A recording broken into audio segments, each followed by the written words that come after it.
بسم الله الرحمن الرحيم. اهلا بيكم معايا على قناة اميرة والكروشيه.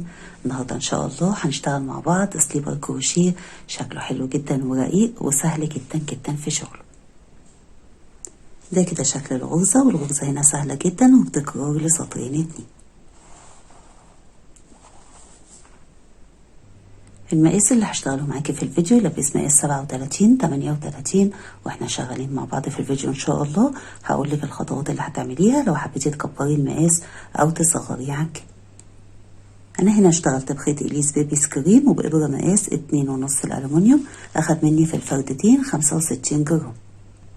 ودلوقتي يلا نبدأ على بركة الله في تنفيذ السليبر. وقبل ما نبدأ، لو انت لسه جديدة معايا على القناة ما تنسيش تشتركي في القناة وتفعلي الجرس وتكتبي لي تعليق تقولي لي بتتابعيني من اي بلد. يلا نبدأ على بركة الله. نبدأ بسم الله الرحمن الرحيم. اول حاجة بنعمل عقدة البداية وبتشتغلي 13 سلسلة، 1 2 3 4 5 6 7 8 9 10 11 12 13. السطر الأول بدايته بترتفعي سلسلتين ودول سلسلتين ارتفاع. بعد كده هنشتغل على كل سلسلة من ال13 عمود بلف، فبتسيبي ارتفاع السلسلتين وعلى أول سلسلة بعدهم اللي هي السلسلة التالتة عندك هتشتغلي عمود بلف، على السلسلة اللي بعدها عمود بلف، على السلسلة اللي بعدها عمود بلفة، وبتكرري كده على كل سلسلة عمود بلفة لحد ما توصلي لآخر سلسلة هيبقى عندك ارتفاع سلسلتين و13 عمود بلف. أنا كده كملتهم 13 بلف، ارتفاع سلسلتين 1 2 3 4 5 6 7 8 9 10 11 12 13 عمود بلف. بعد العمود الأخير بتشتغلي سلسلتين وبنلف وبنشتغل على نفس السلاسل على كل سلسلة عمود، فهيبقى عندنا من الجنب ده برضو 13 عمود.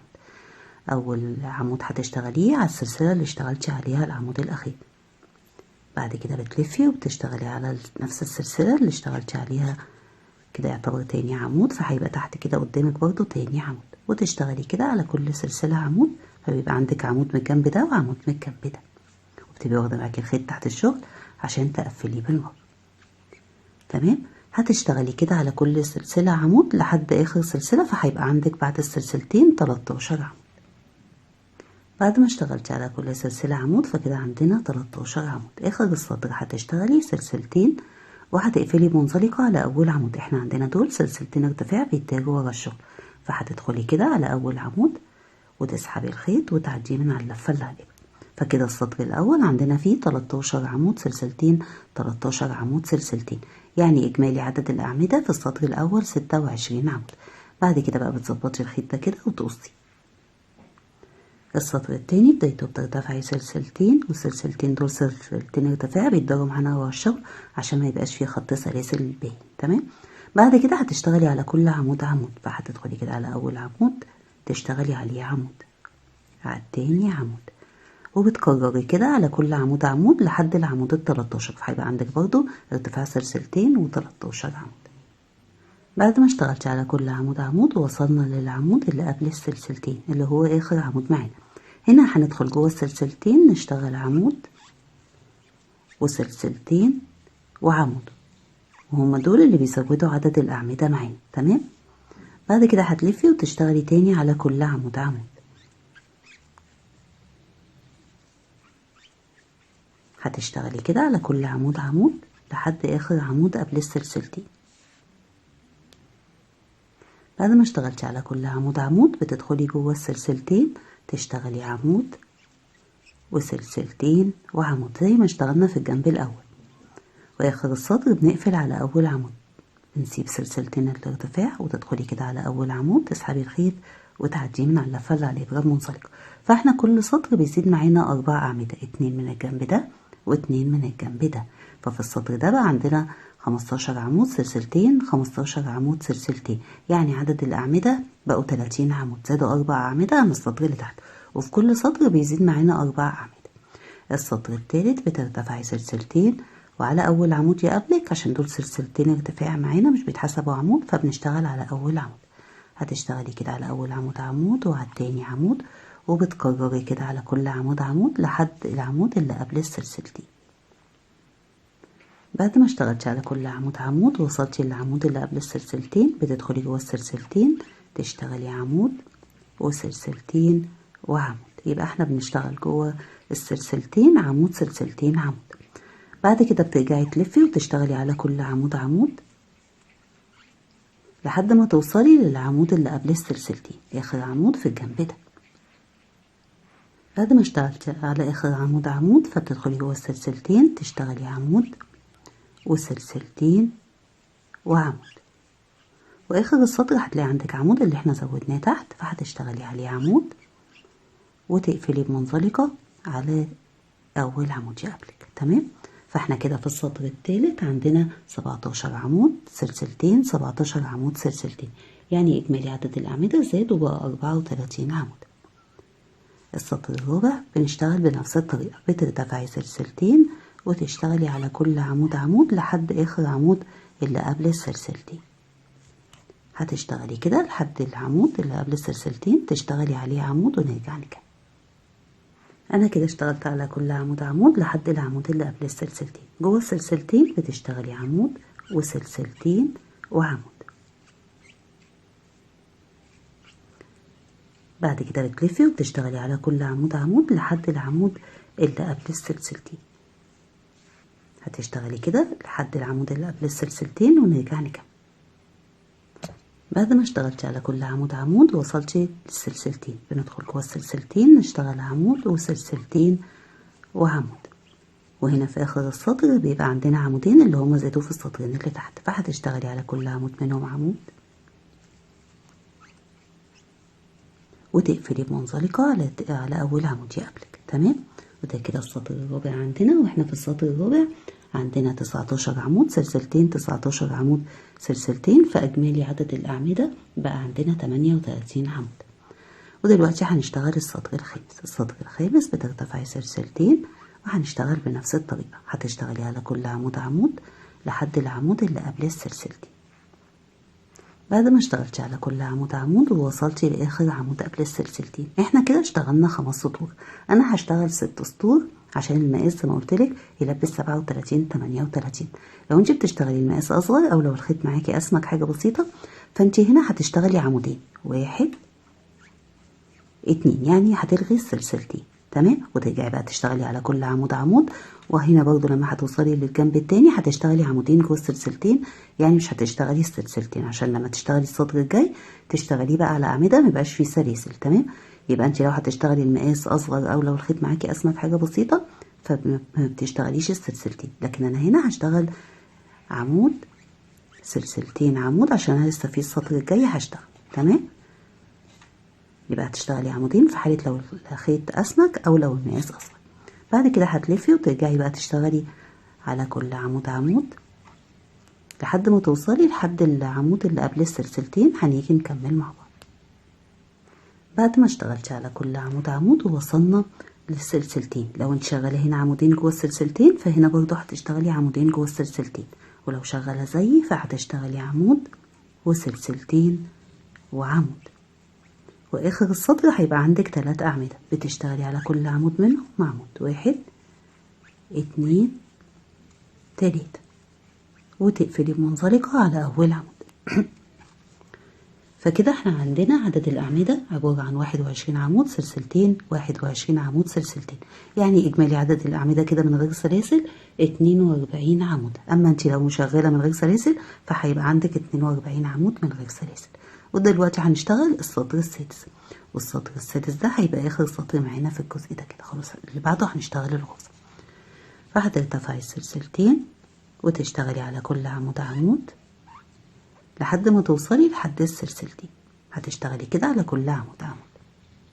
بعد ما اشتغلتي على كل عمود عمود وصلتي للسلسلتين، لو انت شغاله المقاس اكبر وحسيتي ان الجزء ده لسه صغير معاكي فهتشتغلي بنفس طريقه السطر اللي تحت، هتدخلي تشتغلي عمود سلسلتين عمود وبتكملي برضو في الجنب التاني بتشتغلي عمود سلسلتين عمود، وتزودي بقى سطر، والسطر اللي بقى اللي هو اللي هيجي بقى اللي هيبقى السابع عندك ده لو المقاس كبير او لو الخيط ارفع، هتشتغلي هنا عمود سلسلتين عمود، والسطر اللي جاي اللي هيبقى السابع بتشتغلي عمودين جوه السلسلتين زي ما انا هشتغل دلوقتي كده.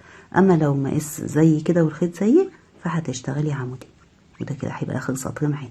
اما لو مش اخر سطر معاكي فهتشتغلي سلسلتين ما بين العمود واللي بعد كده بترجعي تشتغلي على كل عمود عمود لحد ما توصلي لحد العمود اللي قبل السلسلة دي.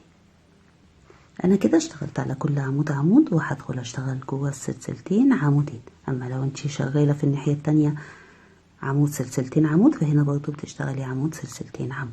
بعد كده هنشتغل على كل عمود عمود، وهنا زادوا بأربعة. 1 2 3 4، وهتقفلي منزلقة على أول عمود. تمام، احنا كده اجمالي عدد الاعمده مفيش سلاسل خلاص، فيبقى اجمالي عدد الاعمده 46 عمود. اما انت لو هتشتغلي السطر السابع واشتغلتي بالطريقه بقى اللي قلتلك عليها فهيبقى عندك 50 عمود، وال50 عمود دول هيزودوا بقى عندك ويعرضوا في الحته دي كده، وهيبقى ده كده مشط الرجل عندك. لما تقيسي هتلاقيه قدك. ودلوقتي هنشتغل في الغرزه، واحنا عندنا الغرزه تكرار لسطرين 2 1 2، والاتنين سهلين جدا. تمام، احنا بنشتغل الغرزة على 21 عمود، فانت هتشوفي عدد الاعمدة قد ايه، وهتوسطني كده ان يبقى عندك الغرزة في النص. تشوفي كده انا هيبقى عندي عدد الاعمدة، هشتغل الاول الرجل من تحت وبعدين اشتغل في الغرزة وبعدين بكمل، فبتبقى البداية الرجل من تحت وهي والنهاية، وفي النص هتبقى الغرزة. فانا دلوقتي هشتغل معاكي وهقول لك برضه هتعملي ايه لو انت مقللة في المقاس او مزودة، يعني عندك عدد الاعمدة اقل او اكتر. اول حاجة ترتفعي سلسلتين، وهتشتغلي على كل عمود عمود لحد ما توصلي للعمود اللي هو تاني عمود عندك، اللي هو كنا شغالين جوه عمودين لحد تاني عمود. هتشتغلي كده وحاجة اقولك تعملي. انا كده اشتغلت 19 عمود. بعد ارتفاع السلسلتين اشتغلت 1 2 3 4 5 6 7 8 9 10 11 12 13 14 15 16 17 18 19، اخر عمود اللي هو 19 على تاني عمود. تمام، ده كده هيبقى الجزء ده ثابت معانا في اول كل سطر. تمام، بعد كده بقى هنشتغل الغرزة، وهنيجي في اخر السطر نشتغل عدد من الاعمدة. الغرزة هنا هتتوسطن في النص عندي، عشان انا حددت كده ان هيبقى بالطريقة دي هيبقى عندي الغرزة متحددة في النص. هنشتغلها على 21 عمود. فانت لو شغالة عدد سطور اقل يعني المقاس اصغر، فهتلاقي ممكن عندك البداية عدد الأعمدة أقل، وبعد كده بقى تحددي ال21 عمود بحيث إن الغرزة تبقى في النص بالظبط. هتشتغلي بالطريقة اللي أنا هشتغلها وتحددي الغرزة تبقى في النص، وفي الآخر هيبقى عدد الأعمدة من بعد الغرزة مختلف. تمام، نفس الكلام لو عندك شغالة المقاس أكبر فهيبقى عندك بقى عدد الأعمدة أزيد. تمام، وبعد كده بتوصلي الغرزة وبتشتغلي زيه بالظبط. الغرزة سطرين، أول سطر منها بعد ما اشتغلتي عدد الأعمدة اللي هو هيبقى في القدم من تحت هتشتغلي 3 سلاسل، 1 2 3، وبتسيبي عمود 2 وعلى التالت بتشتغلي عمود. يبقى سيبنا عمود 2 وعلى التالت اشتغلنا عمود، وده كده أول عمود. احنا هنا هنشتغل 3 أعمدة كده، 1 على العمود اللي بعده 2 وعلى العمود اللي بعده 3. يبقى احنا كده من بعد ما اشتغلنا اخر عمود اشتغلنا 3 سلاسل واشتغلنا 3 أعمدة، سيبنا عمودين واشتغلنا 3 أعمدة على كل عمود 4 سلاسل، 1 2 3 4. وهنا هتسيبي 5 أعمدة، 1 2 3 4 5، وعلى السادس بتشتغلي عمود. يبقى احنا كده اشتغلنا 4 سلاسل وسيبنا 5 أعمدة واشتغلنا على السادس عمود، سلسلة، عمود تاني، سلسلة، عمود تالت، سلسلة، عمود رابع. اشتغلنا 4 أعمدة ما بين كل عمود واللي بعده سلسلة، فعندنا 3 من السلسلة و4 من العمود. 4 سلاسل، 1 2 3 4، تسيبي عمود 2 3 4 5، وعلى السادس بتبدأي تشتغلي 3 أعمدة على كل عمود عمود زي قبل الغرزة كده. 1 2 3، 3 سلاسل، 1 2 3، وبتسيبي عمود 2 وعلى التالت هنا هيبقى العمود الأول. تمام، هتشتغلي بقى على كل عمود عمود، والعدد الأعمدة دول هيبقى ثابت معاكي في آخر كل سطر. أنا كده عندي 3 4 5 6. لو انت شغالة زيي هيبقى عندك في آخر السطر 6 أعمدة وبتقفلي على اول عمود. تمام. اما لو مزوده او مقلله فمش مشكله، عدد الاعمده اللي في الاخر او في الاول هيختلف معاكي حسب ما انت مزوده في السطور او مقلله. تمام. اهم حاجه زي ما انت شايفه كده احنا عندنا الغرزه في النص، تحاولي تظبطيها كده ان هي تبقى في النص.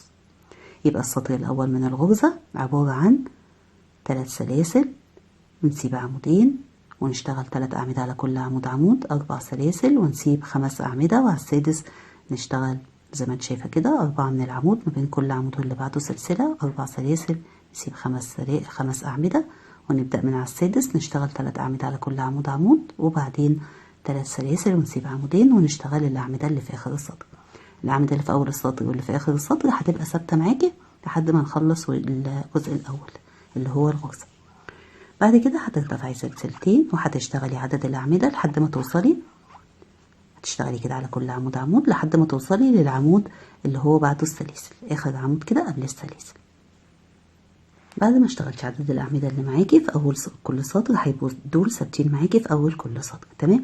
بعد كده بتشتغلي 3 سلاسل، والثلاث سلاسل برضو ثابتين معاكي في أول كل سطر، وهتشتغلي بعد كده 3 أعمدة على كل عمود عمود. يبقى عدد الأعمدة والثلاث سلاسل والثلاث أعمدة دول هيبقوا دايما معاكي في أول السطر.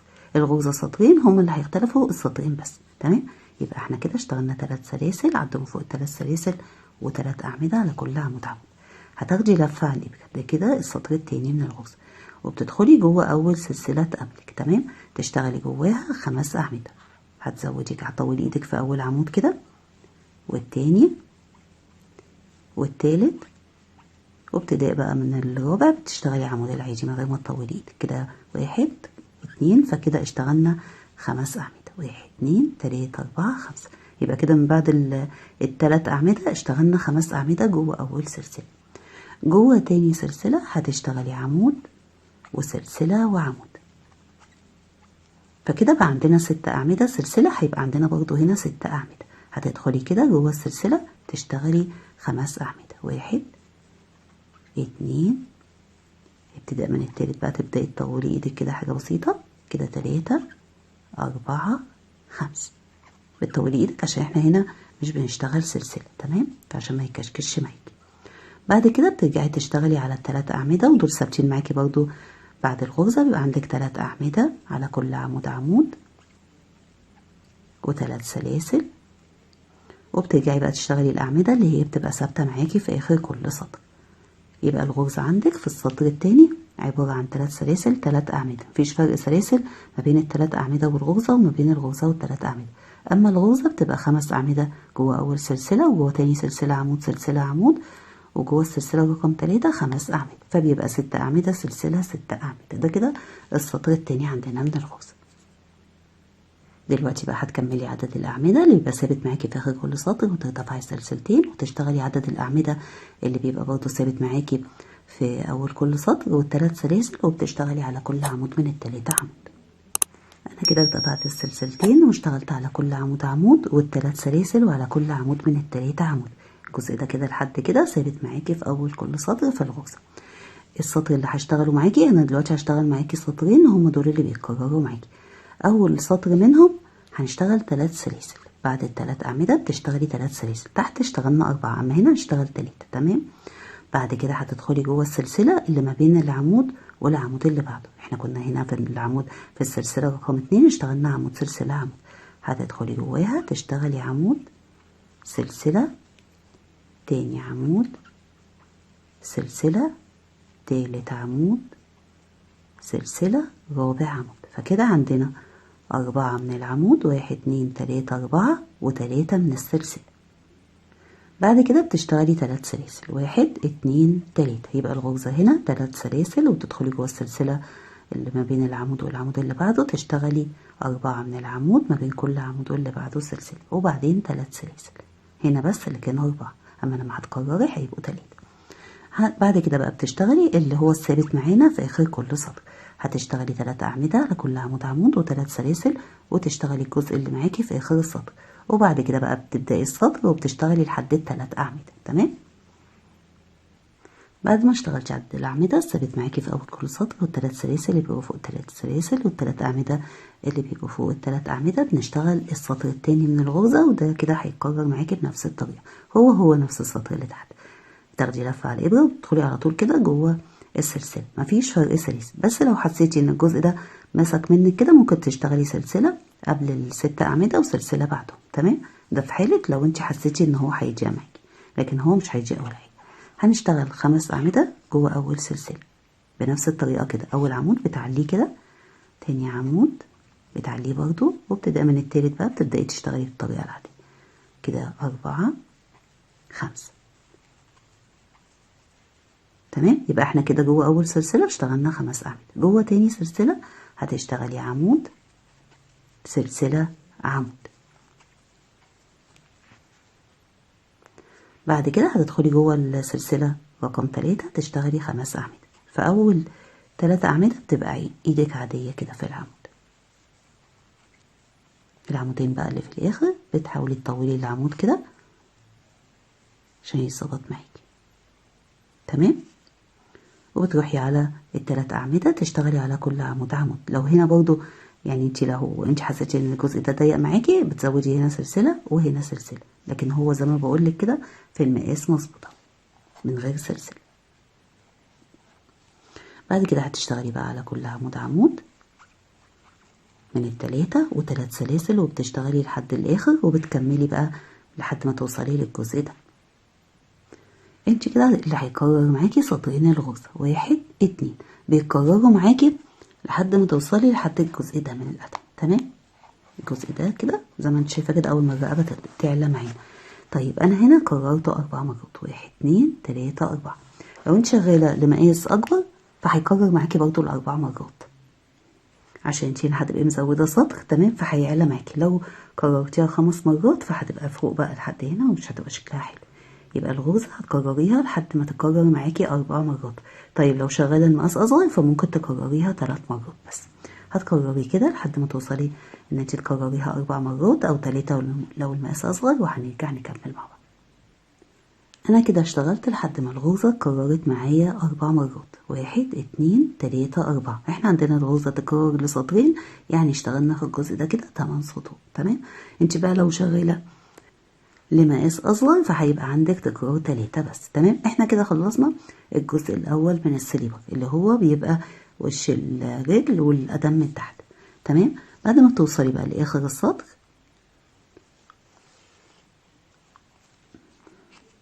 هتاخدي لفه على الابره، تمام؟ يعني تعملي سلسله وتسحبي الخيط وبتقصيه وبتسيبي حته خيط صغيره كده عشان احنا هناخد الخيط ده معانا واحنا بنقفل كده، نقفله تحت الشغل. ودلوقتي هنشتغل الجزء التاني من السليبر، والجزء التاني هيبدأ معانا من أول عمود من ال3. هنشتغل أول عمود على أول عمود من ال3 وآخر عمود على تالت عمود من ال3، تمام؟ أما الغرزة مش بنشتغل عليه، فهيبقى كده السطور رايح جاي. هنشتغل كده سطور رايح جاي، هتبقى الجنبين وهتبقى قدم الرجل من تحت، تمام؟ عدد الأعمدة هنا هيختلف عن اللي أنا شغالاهم حسب ما انتي شغالة تحت، تمام؟ يبقى أول حاجة بتعملي عقدة البداية وبتدخلي كده على اول عمود بعد الغرزة تدخليها وترتفعي سلسلتين، والسلسلتين دول برضو سلسلتين ارتفاع مش بيتحسبوا معانا عمود، بيبقوا معانا في اول كل سطر. هتاخدي معاكي الخيط تحت الشغل وبتشتغلي 3 أعمدة على كل عمود 1 2 3.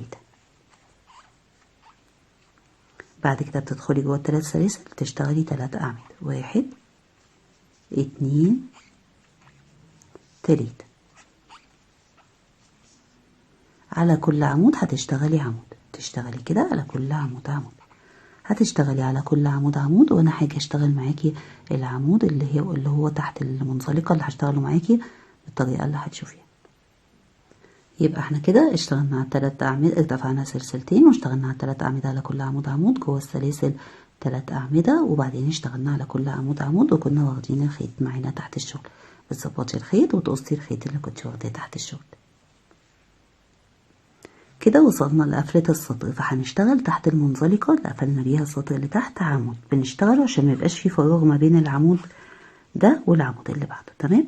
بعد كده هنبدأ ناخد معانا الخيط تحت الشغل، فهنشتغل كده على أول عمود من بعد ارتفاع السلسلتين اهو. هتشتغلي عمود يعني احنا كده نعتبر السلسلتين عمود، اشتغلنا فوقيهم عمود اهو. تمام. هتشتغلي كده على كل عمود عمود،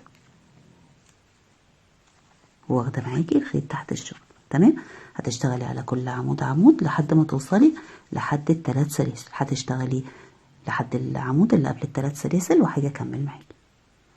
بعد ما اشتغلتي على العمود اللي قبل ال3 سلاسل وقصيتي الخيط، بتدخلي تشتغلي 3 اعمده جوه السلاسل.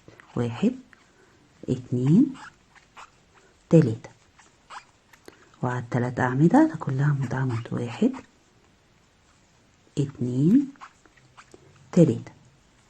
يبقى احنا اول عمود بدأناه على اول عمود، واخر عمود على العمود الثالث.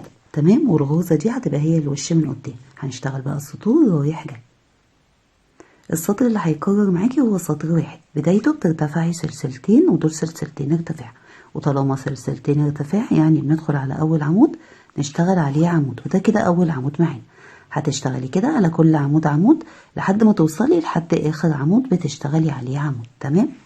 انا هنا عندي عدد الاعمده ارتفاع سلسلتين و38 عمود. انت عدد الاعمده عندك هيختلف حسب عدد السطور اللي اشتغلتيها. تمام. هتشتغلي كده على كل عمود عمود لحد العمود اللي قبل السلسلتين. كده انا اشتغلت لحد اخر السطر زي ما انت شايفه كده. ده كده هيبقى الجنب، وبعدين الرجل من تحت والجنب. بدايه السطر زي ما قلت لك بترتفعي سلسلتين وتشتغلي على اول عمود عمود، اما نهايته بتشتغلي على اخر عمود عمود. ارتفاع السلسلتين اهو ما بنشتغلش عليه. تمام. ده ارتفاع بس كده. فلما بتكرري تاخدي بالك كده انك بترتفعي سلسلتين وبتلفي الشغل وبتشتغلي على اول عمود. يبقى بدايه السطر ارتفاع سلسلتين وعمود على اول عمود. تشتغلي بقى على كل عمود عمود، واخر السطر تشتغلي على اخر عمود، وما بتدخليش بقى جوه تاني سلسله، تشتغلي عمود. تمام. عشان يفضل عدد الاعمده ثابت معاكي، وعشان كمان الخط ده يبقى مستقيم كده. لو زودتي او قللتي هيتعوج معاكي. تمام. هتكرري كده في عدد السطور، بتكرري كده في عدد السطور لحد ما توصلي للجزء ده في القدم. تمام. توصلي للجزء ده هيبقى فاضل عندك هنا كده قيمه 3 سطور. يعني بتشوفي ال3 سطور عندك بيعملوا كام سنتي، وتسيبي الكام سنتي دول كده من اول هنا كده لحد هنا. تمام. عشان هنيجي نعمل تناقص هنا عشان ما يبقاش فيه بوز بقى في السليبر من ورا ويبقى طالع معانا. فانا هنا اشتغلت كام سطر؟ اشتغلت 10 سطور. 1 2 3 4 5 6 7 8 9 10، وبعدين عملت التناقص على 3. 1 2 3. تمام. انت عدد السطور عندك هتختلف حسب المقاس وحسب سمك الخيط، يطلعوا اكتر سطر او سطرين، او يطلعوا اقل سطر او سطرين. تمام. انا هكملهم 10 سطور وارجع لك عشان نعمل التناقص مع بعض. انا كده اشتغلت لحد ما كملتهم 10 سطور رايح جاي. 1 2 3 4 5 6 7 8 9 10، وبكده فاضل لي 3 سطور هما اللي هعمل عليهم التناقص. انت عدد السطور هيطلع عندك اكتر او اقل حسب المقاس وحسب سمك الخيط. دلوقتي هنشتغل ال3 سطور هنعمل فيهم التناقص في النص هنا. فانا هنا عندي عدد الاعمده ارتفاع سلسلتين زائد 38 عمود بلف. هطرح منهم 6، والستة دول اللي هعمل عليهم تناقص في نص السطر. تمام. هيطلع الناتج عندي 32. هقسمه على 2 هيطلع 16. هشتغل في الاول ارتفاع سلسلتين و16 عمود، وبعدين اعمل التناقص على ال6 اعمده، وبعدين اشتغل ال16 عمود. انتي لو عدد الاعمده مختلف عن اللي انا شغالاه فهتعملي نفس الحركه برضه. هتطرحي من العدد الاعمده 6، وبعدين تقسمي الناتج على 2. النص الاولاني هتشتغليه في اول السطر، وبعدين تشتغلي التناقص على ال6 اعمده، وبعدين تشتغلي النص الناتج التاني. تمام. لو طلع العدد عندك فردي، يعني طلع الناتج مثلا نص عدد الاعمده اللي هو بعد ما تطرحي ال6 يطلع العدد فردي، يعني نفترض طلع 31، فهتشتغلي في الاول ال15 عمود وفي الاخر ال16 بعد التناقص. تمام. يبقى انت كده عرفتي ان انت التناقص بتعمليه على 6 اعمده، وعرفتي ازاي الطريقه. اول سطر من التناقص هترتفعي سلسلتين وبتلفي الشغل، وبتشتغلي على اول عمود كده عمود، وبتشتغلي نص عدد الاعمده اللي طلع لك. انا هنا طلع لي 16، فهشتغل لحد ما اكملهم 16 عمود. تمام. انت هتشتغلي كده لحد ما تكمليهم نص عدد الاعمده اللي طلع لك. انا كده اشتغلت 16 عمود. انت عدد الاعمده هيطلع عندك اكتر او اقل حسب ما انت شغاله السطور تحت. تمام. بعد كده بعد الاعمده اللي اشتغلناها هنشتغل 6 غرز حشو. على كل عمود غرزه حشو. 1 2 3 4 5 6. بعد ما بتشتغلي 6 غرز حشو بتشتغلي النص التاني، بيبقى عدد الأعمدة نفس عدد الأعمدة اللي قبل أول غرزة حشو. هتشتغلي كده على كل عمود عمود لحد ما توصلي لآخر عمود بتشتغلي عليه عمود. كده اشتغلنا السطر الأول من التناقص، عملنا ال6 غرز اللي في الحشو اللي في النص. بعد كده هتشتغلي السطر التاني، هترتفعي سلسلتين وبتشتغلي على أول عمود عمود، وبعد كده بتشتغلي على كل عمود عمود لحد آخر عمود قبل غرزة الحشو، هتشتغلي عليه عمود ونرجع نكمل. بعد ما اشتغلتي على آخر عمودة لحد ما وصلتي لآخر عمود، هنا هنجمع كل غرزتين حشو في غرزة واحدة، فهتروحي على أول غرزة حشو تدخلي تسحبي اللفة وتسيبيها على الإبرة، على التانية تسحبي اللفة وتسيبيها على الإبرة، وبعدين بتاخدي ال3 لفات مع بعض. على التالتة بتدخلي تسحبي اللفة وتسيبيها على الإبرة، على الرابعة تسحبي اللفة وتسيبيها على الإبرة وتاخدي ال3 لفات مع بعض. على الخامسة والستة بتدخلي كده على الخامسة تسحبي اللفة وتسيبيها على الإبرة، وعلى الستة نفس الكلام، وبعدين بتاخدي اللفات مع بعض. فكده احنا اختصرنا ال6 غرز حشو ل3، 1 2 3. بعد كده هتشتغلي على كل عمود عمود، تمام. هتشتغلي كده على كل عمود عمود لحد ما توصلي لاخر عمود، وبعدين تبدأي في السطر الثالث في التناقص، فهتشتغلي على كل عمود عمود لحد ما توصلي للعمود اللي قبل غرزة الحشو.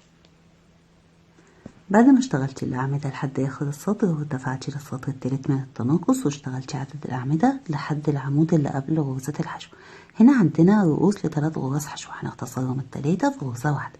بتدخلي على كل غرزة حشو من ال3 تسحبي اللفة وتسيبيها على الإبرة، كده 2 وكده 3، وتقربيهم كده من بعض، وبعدين بتاخدي اللفات كلهم مع بعض بسحبة واحدة، كده جمعناهم في غرزة واحدة، تمام. بعد كده بترجعي تشتغلي على كل عمود عمود، اول عمود كده بتبقي مقرباه، تمام. هتشتغلي كده على كل عمود عمود لحد اخر عمود. بعد ما اشتغلتي لحد اخر عمود ده كده بيبقى الشكل عندك، وزي ما انت شايفه الجزء ده نازل معانا لتحت، وده اللي بيخلي السليبر من عند كعب الرجل ما يبقاش فيه بوز. ودلوقتي بقى هنقفل الرجل من ورا، تمام. فهتعدلي هتخلي الشغل كده ده وشه، تمام. وبعد كده بتتني الشغل بالطريقه دي على جوه، تمام. تخلي كده اول عمود من هنا قدام اول عمود من الناحيه التانيه، يبقوا قدام بعض بالظبط كده. وزي ما انت شايفه الشغل بالطريقه دي كده اهو، عشان لما نيجي نقفل ونعدل الشغل يبقى التقفيل من جوه في الرجل من جوه، تمام. هتدخلي الابره على اول عمود من عندك هنا قدامك، وتسحبي اللفه تعديها كده وتقفلي عليها، وبعد كده بتلفي الشغل وبتبداي تقفلي. بنقفل اول عمود قدام اول عمود في الجنب التاني، فاحنا كده يعتبر قفلنا اول عمود في اول عمود. هنروح على تاني عمود، تدخلي كده على تاني عمود وتدخلي الابره على تاني عمود في الناحيه التانيه قصاد بعض بالظبط كده، تسحبي الخيط وتقفلي عليه بغرزه حشو، ولو عايزه منزلقه اقفليه بمنزلقه. هتروحي على العمود اللي بعده اللي هو التالت، وعلى العمود اللي بعده في الناحيه التانيه اللي هو التالت في الناحيه التانيه، تدخلي الابره، يبقى الابره كده بتدخل على العمودين اللي قدام بعض، وبتسحبي الخيط وبتقفلي عليهم الاتنين كده بغرزة حشو، وبتكرري ده العمود اللي بعده قدام العمود اللي بعده بالظبط. تاخدي بالك كده عشان الجزء ده لو اشتغلتي قفلتي على عمود وعمود قبله او بعده فهيكشكش معاكي، تمام. هتقفلي كده تدخلي الابره على العمودين اللي قدام بعض بالظبط لحد ما توصلي لحد الاخر. بعد ما قفلتي زي ما انت شايفه كده، تمام، بتدخلي كده على اخر غرزه تسحبي الخيط وبتعديه من على اللفه اللي على الابره بمنزلقه، وبعد كده بتعملي سلسله وتسحبي الخيط وبتسيبي حته خيط صغيره كده عشان تقفلي بيها وبتقصي. بعد ما بتقصي الخيط بتثبتي اللفه لتحت كده، تمام، وبعد كده بتقفليه بابره التقفيل تحت غرز الحشو. بنعدل بقى الشغل، لما بنعدل الشغل بيبقى ده كده الشكل عندك، وزي ما انت شايفه هنا كده في دوران، ده مش بيخلي فيه بوز للسليبر من عند الكعب، تمام. دلوقتي احنا كده اشتغلنا الجزء الاول، والجزء التاني احنا كده هنشتغل سطر واحد بس كده هنلف بيه عشان يدينا شكل حلو في الجزء ده، تمام. بس مش هنشتغل يعني الغرزه اللي هنشتغلها مش هنشتغلها على الغرزه، هنبداها كده من على العمود الاول اللي كان بعد الغرزه ونلف كده لحد ما نوصل للعمود اللي هو التالت هنا، لكن الغرزه نفسها مش بنشتغل عليها زي هنا كده، تمام. الغرزه اهي وهنا اهي بادئه من هنا لحد هنا، لكن قدام مش موجوده، مفيش هنا شغل. اول حاجه بتعملي عقده البدايه وبتركبيها على اول عمود بعد الغرزه. تدخلي كده على العمود وتسحبي الخيط وتقفلي عليه كده، يعتبر اشتغلنا غرزه حشو. بعدها سلسلتين وبتدخلي على نفس العمود تشتغلي غرزه حشو. فاحنا كده يعتبر اشتغلنا حشو سلسلتين حشو. هتتنقلي على السطر اللي بعده، بس مش هتنزلي كده تحت السطر، هتدخلي فوق السطر. تمام، زي ما انت شايفه كده الفتحه الصغيره دي. تشتغلي غرزه حشو سلسلتين وغرزه حشو في نفس المكان. تسيبي بقى ارتفاع السلسلتين او لو اول السطر عمود بتسيبيهم وتروحي على الفتحه الصغيره كده اللي بتبقى فوق الارتفاع. تمام، تشتغلي غرزه حشو. احنا كده واخدين معانا الخيط كمان تحت الشغل عشان نقفله بالمره. هتشتغلي كده على الفتحه دي غرزه حشو سلسلتين غرزه حشو. السطر اللي بعده زي ما انت شايفه فتحه صغيره اهي فوق السلسلتين. تمام، تدخلي جواها كده وتشتغلي غرزه حشو وسلسلتين غرزه حشو، وبتفضلي تكرري كده. تسيبي العمود وتطلعي فوقيه كده فوق الفتحه الصغيره اللي فوق وتشتغلي حشو سلسلتين حشو. تسيبي ارتفاع السلسلتين في فتحه صغيره اهي فوقيهم، تشتغلي غرزه حشو سلسلتين غرزه حشو. تمام، زي ما انت شايفه بيديك الشكل الحلو ده كده. تمام، هتفضلي شغاله بنفس الطريقه كده، ولما بتوصلي للجزء ده برضه بتشتغلي تحت قفله السطر كده غرزه حشو سلسلتين غرزه حشو، وبتكرري بنفس الطريقه.